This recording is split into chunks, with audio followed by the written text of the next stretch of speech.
There is an island on Earth where modern time simply stops. No roads. No hospitals. No laws as we understand them. Just a thin strip of jungle surrounded by reef and arrows that fly without warning. Satellites can see it, drones avoid it, governments fear it, and anyone who tries to step foot on its sand risks dying within seconds. This is North Sentinel Island, the most forbidden place on the planet. Stay with me, and you'll discover why an entire civilization chose isolation, why every attempt to help them ended in disaster, and why one man's fatal mistake forced the world to ask a terrifying question: should some places remain untouched forever even if it costs human lives? North Sentinel Island sits in the Bay of Bengal, part of India's Andaman and Nicobar Islands. From the air, it looks peaceful: emerald jungle, white sand, shallow blue water. But North Sentinel isn't just remote. It is hostile by design. The Sentinelese people who live there are believed to have been isolated for over 60,000 years.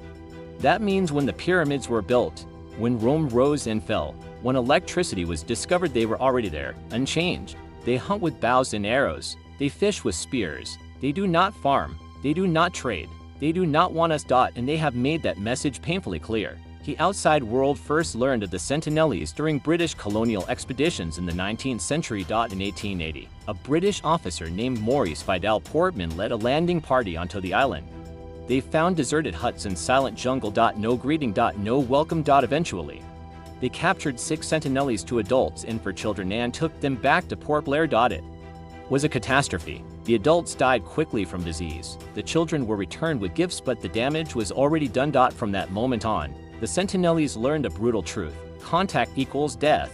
Decades passed. The world advanced. The island remained frozen in time. In the 1960s and 70s, India attempted cautious contact missions, dropping coconuts, tools, and gifts from boats offshore.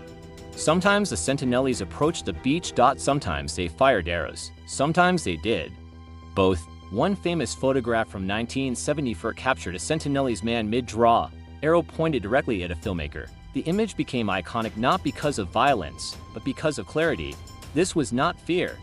This was a boundary. Here's the terrifying truth most people don't realize: the Sentinelese don't need guns to be wiped out. They don't even need violence. A common cold could kill them. After tens of thousands of years in isolation, their immune systems have no defenses against modern diseases: flu, measles, COVID-like viruses. Contact wouldn't save them. It would erase them. This is why the Indian government made a radical decision. North Sentinel Island would be left alone. No tourism. No research. No rescue missions. Even curiosity became illegal. But strict protections. Danger still found the island. In 2006, 2 fishermen illegally entered the waters near North Sentinel. Their boat drifted too close to shore. They were killed. When a helicopter later attempted to recover the bodies, arrows were fired at the aircraft itself. The message was unchanged: do not come here. After that, India stopped recovery attempts entirely. Some bodies, they decided, must remain where they fall. Then came 2018. And a decision that would shock the world. A 26-year-old American named John Allen Shaw believed he had a divine mission to bring Christianity to North Sentinel Island. He knew the risks. He knew it was illegal. He knew people had died before him. But he went anyway. Shaw paid fishermen to smuggle him near the island under cover of darkness. On his first approach, he shouted in English, sang hymns, and offered gifts. The Sentinelese responded with arrows. One pierced his Bible. He returned again and again.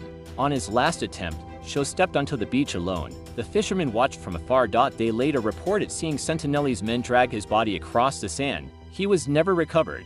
And India made a firm, chilling decision: no one would go back for him, not out of cruelty, but out of necessity. Shaw's death ignited a global debate. Was he a martyr or reckless? Should the Sentinelese be contacted or protected?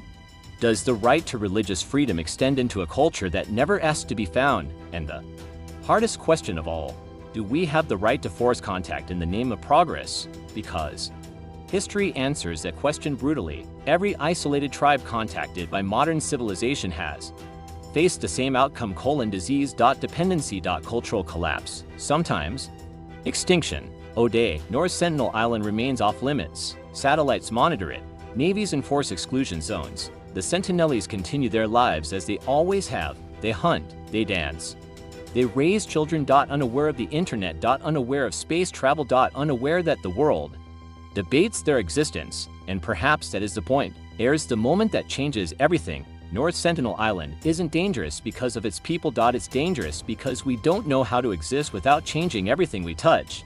The Sentinelese didn't reject humanity, they rejected us. Our diseases, our beliefs, our history of destruction disguised as help. North Sentinel Island still stands as a refusal, a reminder that not every mystery is meant to be solved, not every culture is meant to be saved, not every door should be opened.